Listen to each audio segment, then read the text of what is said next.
Guys, for today's video, pag-uusapan natin itong sinurvey ko sa inyo couple of weeks ago about ano ba yung 5 best lending service na maire-recommend nyo, na ginagamit nyo. And magugulat kayo kung sino-sino to. Hindi rin ako makapaniwala na ito pala yung ginagamit ng karamihan. So, kung gusto nyo malaman kung sino-sino sila, well, pag-usapan natin yan. Sit back and let's discuss. Coming right up.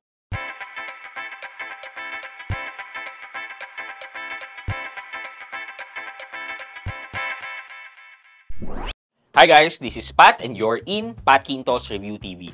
So if you're new to my channel, I do reviews about personal finance na meron akong experience at ginawa ko na yan ng videos and playlists na makikita nyo dito sa taas. At kung bago ka dito sa channel ko, you may want to consider subscribing to my channel. Okay guys, couple of weeks ago is nagtanong ako ng question sa inyo, which is ayan, and marami namang sumagot. And inupuan ko siya and tinali ko lahat ng mga sagot nyo.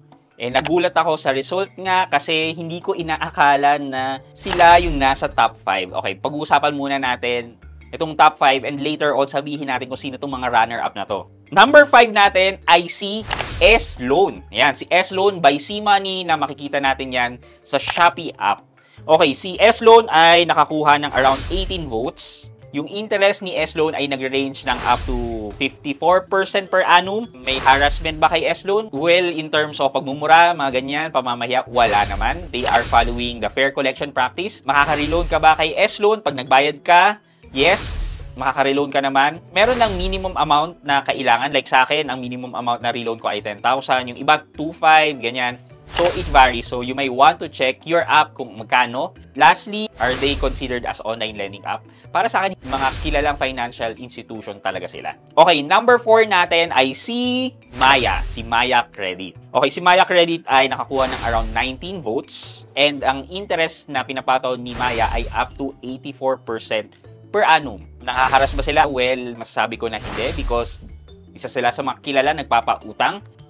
Meron bang chance na maka-reloan ka pag nagbayad ka? Well, yes and no. Yes, kung maganda ang inyong credit records, meaning wala kayong late, ayan, nagbabayad kayo on time and in full, ayan, makaka-reloan kayo. However, kung meron kayong hindi magandang record, nalilate kayo, yan, nakakamiss kayo ng payment, well, the possibility is medyo mas maliit kasi nasira na yung record nyo with Maya Credit. Okay, are they considered as online lending app? Well, para sa akin, hindi. Okay, number 3 natin ay si BillEase. Ayan, medyo nagtaka rin ako bakit pangatlo lang si BillEase. Si BillEase ay nakakuha ng 27 votes. And then, meron siyang interest na around 42% up to 54% din. Nanghaharas ba sila? Well, hindi. Kilalang lending institution din itong may hawak kay BillEase. They follow fair collection debt practice. Makaka-reloan ka ba? Again, yes and no. Basta maganda record mo, mataas ang chance ng reloan mo. However, kung medyo nag-miss ka, siguro pailan-ilan, isang miss, ganyan, may chance ka pa naman. Pero kung maraming misses ka, lumiliit yung chance ng reloan natin. Is BillEase considered OLA? Parang oo. Parang considered as OLA siya. Pero para sa akin, siguro kung OLA talaga siya, one of the best and recommended OLA si BillEase. Oy, hindi ako nag-sponsor kay BillEase ha. It's just based on feedback and experience. Yan. Para sa akin, okay si BillEase. Again, hindi ito sponsored ni BillEase. Okay. Number 2 is si Tala. Si Tala, number 2, ginagamit ng madalas ng karamihan na sumagot ng survey. Si Tala ay nakatanggap ng around 30 votes.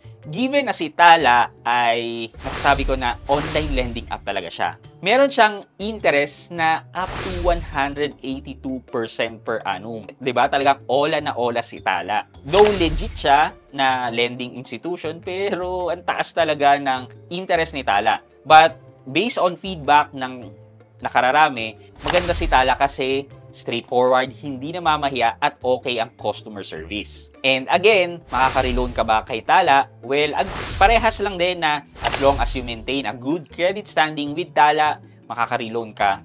But kung medyo pumapalya ka, then there is a little chance na makapag-reloan ka. Okay, last but not the least, well, hindi ko rin alam, si G-Loan. Si G-Loan by Uno Bank and Fuse Lending. So, either si Uno Bank ang nagpa-finance sa'yo or si Fuse Lending. Si G-Loan ay nakatanggap ng around 35 votes. And meron siyang interest na pinakamababa is 1.59% per month and up to 6.99% per month. So, yung maximum APR niya is around 83 or 84% per annum. Medyo malaki din, pero siguro kasi dahil mas marami ang may access sa GCash, then mas marami din ang na-o-offeran ng G-Loan. Makukonsider ba nating OLA si G-Loan? Well, I think no, because like si Uno Bank is a bank na nagpa-finance ng loan, di ba? So, mukhang hindi naman. Makaka-reloan ba tayo kay G-Loan? Ito yung masakit. Medyo hit or miss si G-Loan. Either pautangin ka or either mawalan ka ng offer. Sinasabi nila na offer lang to, so grab it while there is an offer. Yun naman yung hindi ko gusto about G-Loan. Maganda nga siya na may mababang interest. Like sa akin, no, mababa lang interest na binigay sa akin. Nasa around 4.99% lang yung interest. Okay na rin siya for a 12 months tenure na loan.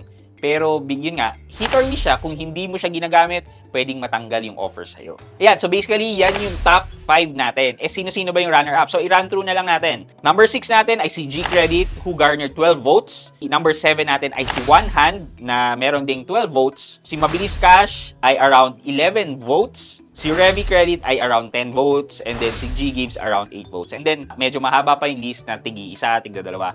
So, basically, kinat off na lang natin hanggang 10. So, nakakagulat yung resulta na like for Tala, isa siya sa ginagamit nyo at pinagkakatiwalaan nyo. While the others naman, alam naman nating kilala si G-Loan na malaki talaga yung chance na marami tayong may access ng G-Loan. Ayan.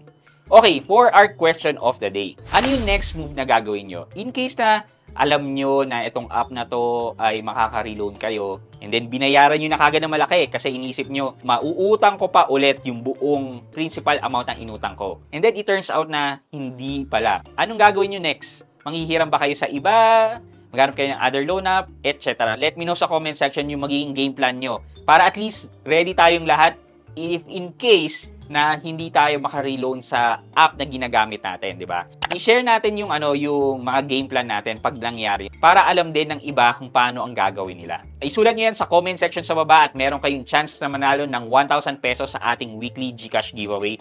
And syempre, huwag niyo kalimutan maglagay ng hashtag Road to 100k subs para sa chance nyo namang manalo ng cellphone sa ating monthly cellphone giveaway until we reach the 100k subscriber milestone. And once we reach the 100 subscriber milestone, magkakaroon tayo ng pa-surprise once we celebrate the 100k subscriber milestone. Yun lamang po for today's video, but before we end this video, mag-shoutout po muna tayo at shoutout kay at Chifa0324. Sabi niya, thank you sir sa info, malaking tulong sa mga OFW. Hashtag Road to 100k subs. At Chifa0324, shoutout po sa inyo at maraming salamat sa panonood at pagsuporta ng aking mga videos.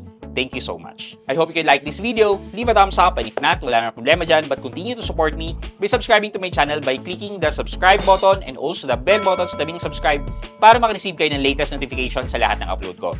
Again guys, this is Pat Quinto and you're in Pat Quinto's Review TV. Bye-bye!